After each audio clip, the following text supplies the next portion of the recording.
Boy, howdy. I am definitely a day late on this, and there's no doubt about it, a few dollars short. We're talking about none other than Shopify earnings. You know what? Just got back from vacation, and it's time to make another video. We've been gone for 7 days, okay? It's been a long span, and I apologize. But we're going to get back cranking onto the content on the next week of earnings, too, obviously, and some good ones coming up tomorrow we'll be touching base on. So, here we go. Um, as you can see from this chart in front of you, the reaction was not great to Shopify's most recent earnings, and I think there's a lot of reasons for it, right? So before we get into the numbers, I think we need to set expectations of what this stock could have done going into earnings. Unfortunately, did not get to make a earnings reports to watch video because I was, gone. But here's what I would have said. Shopify, sometimes you need to look at this stock's performance prior to earnings to see where it can go. Now, it just depends. A stock like Shopify, trading at a ridiculous multiple that is up in the last year over 50%, prior, obviously, to, well, I guess it's really unfair. We'll talk about that. That was right after a little earnings there, but let's go more of this. Let's go from February to before the dip was up 100 and do it for me, do it for me, do it for me. I don't like saying that a lot. 120% in the span of a year. So that's just what we need to say. More important to me is really when I look at this 6 months. So in 6 months alone, we're talking about a 45%. And really, if we want to be more generous or more honest with it, in about 4 months, up about what was really 94%. So really 100% of that, came from since last October, which is crazy. So when you go into an earnings like that, here's what you look at. Well, how much more can it go up? Can it possibly react positively from earnings after it's already jumped up so much? And my take is going to be no. And I've said this with a lot of stocks. I said it with Snapchat as well. In a 3 month span, I mean, this thing moved up 80%. When you see that, it's just something that, or sorry, I think it was 70% only. Anyways, 3 months, 70% is a lot. 4 months, 100% is a lot. The only way that you could possibly get this stock to go up after an earnings report is by absolutely slaughtering the earnings. I mean, you're talking about giving them a 1, 2, buckle my shoe is what you'd have to do on the earnings. A wham bam, thank you, ma'am, if you please. Which means you've got to get the trifecta. And even then, if you hit the trifecta, just so you know, is the EPS, the revenue, and the guidance is number 3. That is the stock market's holy trinity, if we're being completely fair. You have to hit all 3 of those, and I just had an internal belch, and I hope it didn't pick up. It was the most disgusting thing. It was while I was talking, it didn't feel like it made noise, but it felt very strange. I didn't like it. It happened in the middle of a word. I don't know what it was. Anyways, if your stock's already gone up so significantly, the only way you could possibly see it go up again after earnings is known as the triple beat. If you don't do that, obviously you're going to go down. The question is how much. And also, if you get the triple beat, you still might go down if it's not as great as people want. So that's kind of what's wild. That's something people need to look out for when these hot stocks go into earnings. Every time you got to look at it. The volatility is going to be implied massively. So let's look at the earnings and finally see what they did. I'm still in the CNBC train, as you see. I'm done with you seeking alpha. I'm done with the web version. I will use the app still. I will not use the web version ever again. You've got so many ads. This time they centralized the ads. At least CNBC has them all on the right side. They're not in the middle of my freaking article to where I can't see it. 50% of the page on Seeking Alpha is taken up by ads. Whether it's their ads, mostly it's going to be them telling you have to upgrade to premium. I'm not getting Seeking Alpha premium, whatever. Get that out of here. Anyways, EPS, that bad boy is a beat. 34 cents adjusted versus 31 cents expected. We're obviously going to look at the net line there as opposed to just the adjusted line. I think it's much more fair to look at the net versus the adjusted, because if you look at a company like Lyft, which is a dirty lying company, um, they have an adjusted EPS that's positive, but they still lost over $10 million this last quarter. Hopefully that's not the case for Shopify, not a company that has historically really had earnings positive. So that's something to mention. Now, revenue was also a beat, 2.14 billion versus 2.08 billion. Not too shabby. It's a pretty good beat, right? Not like the company makes massive bucks, but it's a good beat. So here's a big thing too, and they will mention this, and we'll obviously look at the report afterwards. So Jeff Hoffmeister, the CFO, did point to the fact that total volume of merchandise sold on the platform increased 23%. Now that does fall in line with a lot of things I'm seeing from, not only you saw the significant growth in just sales in general for a company like Amazon, right? You see a lot of this e-commerce coming into play a lot more, and obviously, Shopify's got slightly more than just that, but still. Here is what is the issue, right? They didn't get the trifecta. The Shopify's light first quarter guidance. We're gonna read into that, see what they're talking about. We could talk more about on this little article, but I don't really want to necessarily.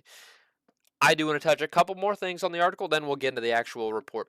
Net income, as I mentioned here, I think. Okay, so yes, so net income here. Holy smokes! For the first quarter, or for the fourth quarter here. I think that's actually at 65. No, it's 657 million. I don't know if I believe that. I gotta check it. I think that's 65.7. I'm sorry, I need to double check that with the report. Anyways, that compares to a loss of 623 million of a year ago, which was a loss of 49 cents. Never mind, I'm wrong. That is correct. 657 million, or 51 cents a share. So even better than the adjusted line. That's pretty good to see, right? A company not known for net income here, posting a pretty good line there. And again, you look at it year over year, obviously not only have they gone positive, but they've got, more than what they had in terms of net loss last year. So that's pretty significant. Some might say infinity. The growth is infinite. Anyways, we always got to rate the investor relations page. Here's with Shopify. This is one of the most standard looking pages I've ever seen. I like that they've got the stock info on there, and it's up to date. That's exciting. Year to date change, we've got all of it. We got volume. I like it. If you click view stock information, you get even more, and there's a stock chart. That's pretty in depth. With that in mind, you know what, Shopify? I'm going to rate you. Hear me out.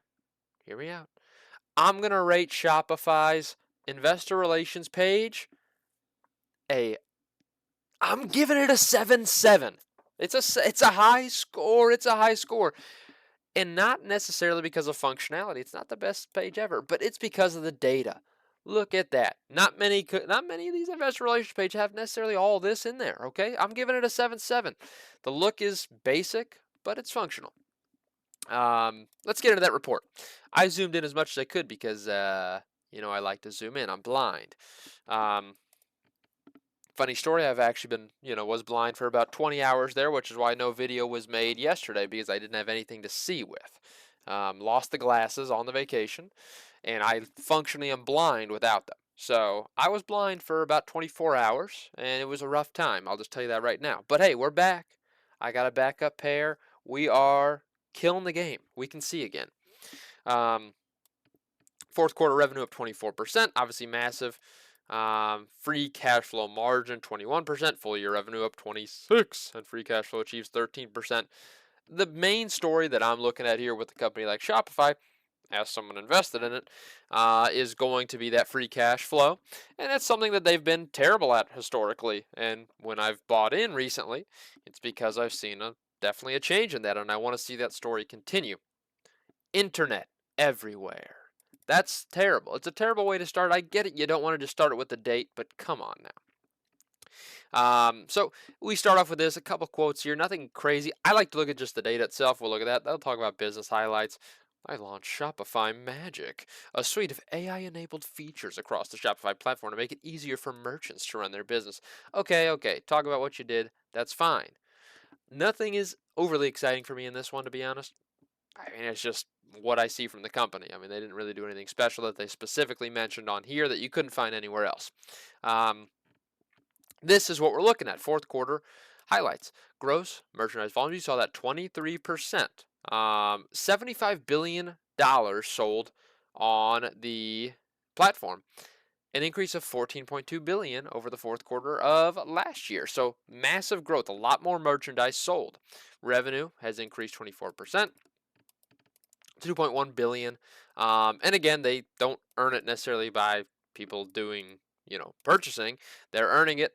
The majority of their revenue here is going to be just by people using or I guess not using the platform, but paying to utilize Shopify services is the main thing to say. Merchant solutions revenue. There you go. That's going to be the um, a big chunk here, right? Merchant solutions. 1.6 is the additional services, stuff of that nature. $1.6 billion increased 21%, driven primarily by growth in that gross merchandise volume. Yeah, that's right. And continued penetration of Shopify payments. So people using Shopify payments, merchants doing that, letting their customers pay with that. So obviously pretty massive. Gross payment volume up grew to 45.1. And 60% of the general merchandise volume process. So that's pretty massive. Obviously, that's big for them. Subscription solutions revenue increased 31% to 525, driven by a growth in the number of merchants and the pricing increase of the standard subscription plans. So that's obviously pretty massive. Monthly recurring revenue, and again, this is going to be coming from really this line. People that have subscribed for monthly plans and things of that nature, they're paying by the month. It adds to this monthly recurring revenue. Increased 35% to 149 million compares to, or yeah, so that's compared to the prior year. And Shopify Plus contributed 46 million to that. So hey, gross profit. Obviously, this is what I want to look at here. That was the loudest noise I've ever witnessed. And I apologize for that. Get this freaking audio out, desktop audio out of here. I blasted my eardrums. I think I blasted yours too. Why is it so loud? Hopefully it wasn't as loud for you. But anyways, grew 33% to $1.1 billion. That's pretty darn massive.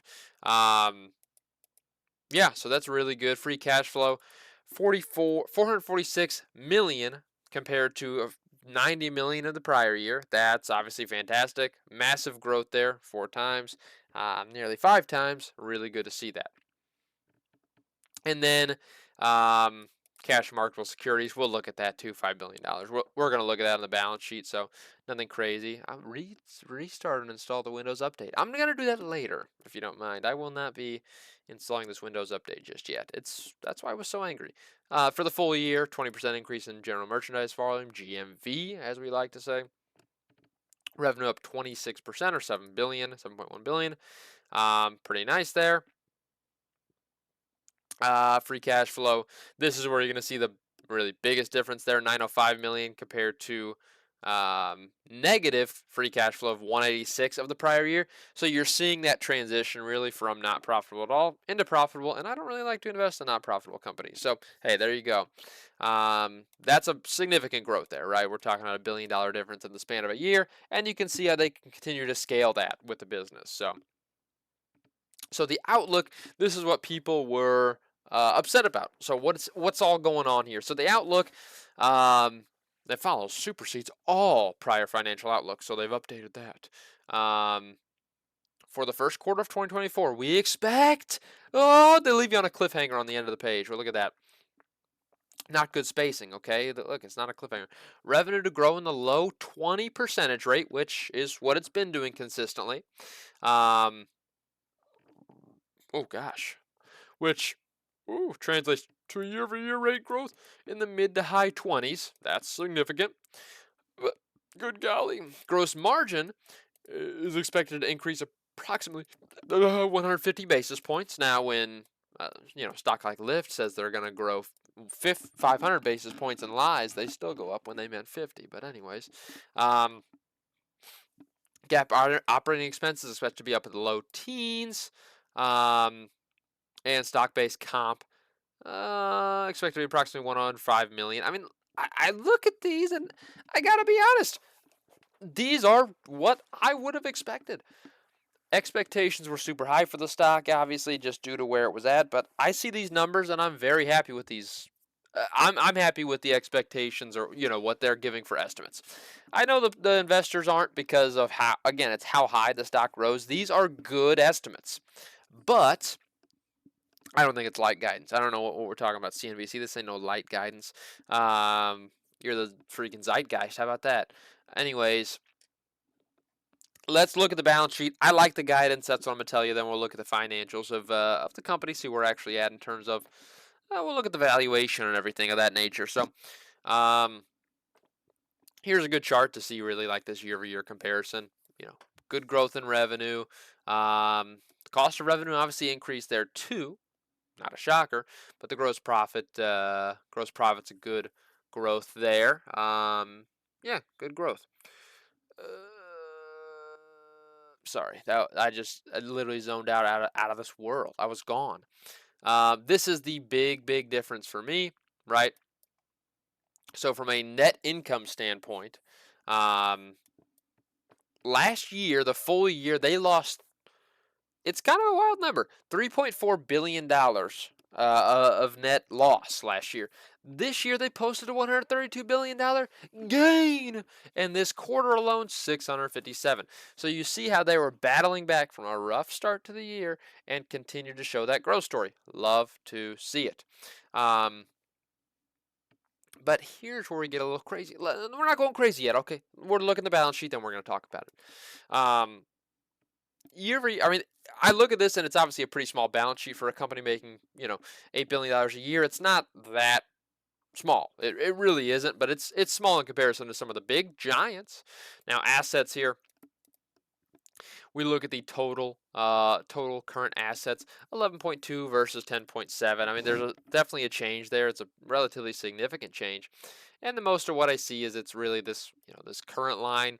I'm seeing a little bit more in terms of marketable securities, a little bit more of loans. Nothing else really. Nothing else looks crazy to me besides this equity from other investments. So equity and other investments, that's taking up a big line. Whoops.